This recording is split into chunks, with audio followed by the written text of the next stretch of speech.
CM Revanth Reddy star player Messi football మ్యాచ్కు వ్యతిరేకంగా BJP ధర్నా చేపట్టింది. ఫుట్బాల్ మ్యాచ్ కోసం సింగరేణి డబ్బులను ఖర్చు చేయడంపై నిరసన వ్యక్తం చేస్తున్నారు బీజేపీ నాయకులు.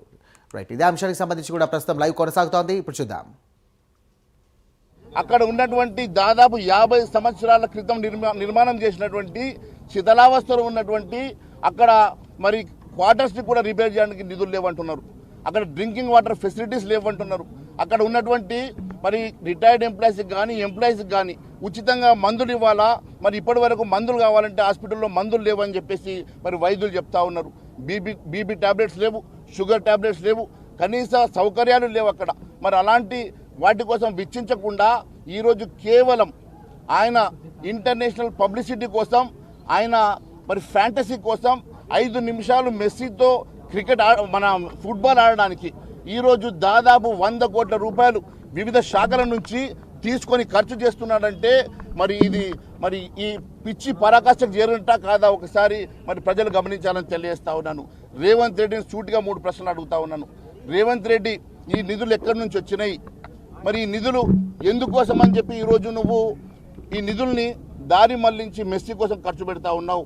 ఈరోజు క్రికెట్ స్టేడియంని ఫుట్బాల్ స్టేడియంగా మార్చడానికి ఎన్ని నిధులు ఖర్చు పెట్టినావు? ఈరోజు అక్కడ ఉన్నటువంటి క్రికెట్ స్టేడియంలో ఉన్నటువంటి పిచ్చుల్ని దొబ్బేసి ఇలా ఫుట్బాల్ స్టేడియంగా మార్చి మళ్ళీ మ్యాచ్ అయిపోయిన తర్వాత మళ్ళీ నువ్వు వాటిని క్రికెట్ పిచ్గా మార్చాలంటే దానికి డబ్బులు మరి ఎవరు ఖర్చు పెట్టాలా? ఈరోజు మెస్సీ తోటి నువ్వు 5 నిమిషాలు ఫుట్బాల్ ఆడడానికి ఈరోజు మర్రి చెన్నారెడ్డి మరి అక్కడ ఉన్నటువంటి బిల్డింగ్ ప్రిమిసెస్లో 5 కోట్లు ఖర్చు పెట్టి నువ్వు అక్కడ నిర్మాణం చేసుకున్నటువంటి ఫుట్బాల్ స్టేడియంని ఆ డబ్బు 5 కోట్ల రూపాయలు ఎక్కడి నుంచి తీసుకొచ్చినావు? మరి ఇది ప్రభుత్వ ధనం కాదా? ప్రభుత్వ ధనం దుర్వినియోగం కాదా అని చెప్పి అడుగుతూ ఉన్నాం. ఈ రకంగా కోట్లాది రూపాయలు ప్రభుత్వ ధనాన్ని మీరు దుర్వినియోగం చేస్తూ ఉన్నారు. 1 రూపాయి కూడా ప్రభుత్వ ధనం దుర్వినియోగం కావడానికి వీల్లేదు. మీరు మరి ఓటు తీసుకొని మరి ఈరోజు ముఖ్యమంత్రి పదవి మీద ఎక్కి కస్టోడియన్గా ఉండాల్సినటువంటి రేవంత్ రెడ్డి ఈరోజు నువ్వు కంచె చేను మింగినట్ల ఈరోజు ఈ రాష్ట్ర ఖజానాను పూర్తిగా ధ్వంసం చేస్తూ ఉన్నావు. ఒకవైపు హిల్ట్ పాలసీ తీసుకొచ్చి లక్షల కోట్ల రూపాయల కుంభకోణానికి తెరదీస్తావు. అదే మాదిరిగా సివిల్ సప్లైస్ కుంభకోణం, అదే మాదిరిగా R tax, RR tax, U tax, B tax, అనేకమైనటువంటి ట్యాక్సుల రూపంలో ఈరోజు రాష్ట్ర ప్రభుత్వం 30% ట్యాక్సులు మరి ప్రైవేట్ ట్యాక్సులు వసూలు చేస్తూ ఈరోజు ఎక్కడ భూమి ఉంటే అక్కడ భూమి మీ చెడ్డి గ్యాంగ్ ఎక్కి అక్కడ భూములన్నీ కబ్జా చేస్తున్నమాట వాస్తవం కాదా? ఈరోజు నువ్వు ధరణిని 1,00,000 కోట్ల రూపాయల కుంభకోణం అని చెప్పినావు. ఈరోజు ధరణి కుంభకోణము తీసుకొచ్చి భూభారతి తీసుకొస్తా అని చెప్పి ఈరోజు భూహారతి చేస్తూ ఉన్నావు. లక్షల కోట్ల రూపాయల భూమిని ఈరోజు బకాసురుడిలాగా నువ్వు ఒక్కడు మింగుతా ఉన్నావు.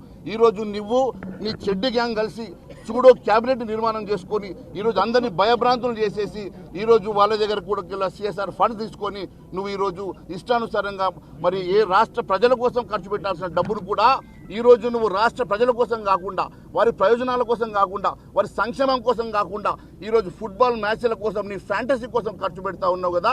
ఇది అధికార దుర్వినియోగం కాదా? అధికార నిధుల్ని నువ్వు దుర్వినియోగం చేసినట్టు కాదా అని చెప్పి నేను ప్రశ్నిస్తా ఉన్నాను.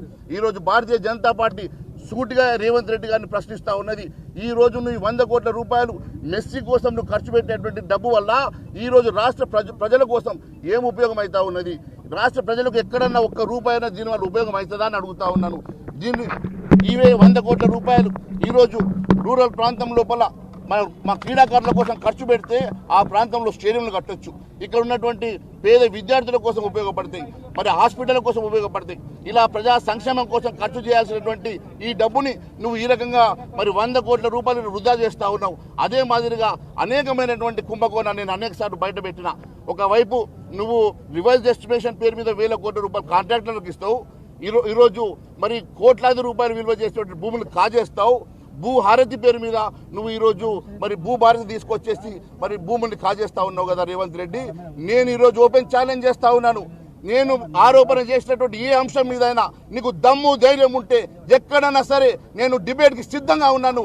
మొన్న చెప్పినా ఈ రోజు చెప్తా ఉన్నాను, ఒకవేళ నా ఏ ఒక్క ఆరోపణ తప్పైనా రాజకీయ సన్యాసం తీసుకోవడానికి సిద్ధంగా ఉన్నానని చెప్పాను. ఆ మాట కట్టుబడి చెప్తా ఉన్నాను. నువ్వు చేసేటువంటి ప్రతి దోపిడీ నేను నిరూపించడానికి సిద్ధంగా ఉన్నాను. ఈ రోజు నువ్వు తీసుకొచ్చేటువంటి చర్య వెనక్కి తీసుకోవాలా. ఖచ్చితంగా రాష్ట్ర ప్రభుత్వ ఖజానాను ఈ రకంగా నీ ఫ్యాంటసీ కోసం ఖర్చు పెడితే భారతీయ జనతా పార్టీ ఊరుకునే సమస్య లేదని మరొకసారి తెలియజేసుకుంటూ భారత్ మాతాకి, భారత్ మాతాకి, ఇదే మీ రాజ్యం, ఇదే మీ రాజ్యం.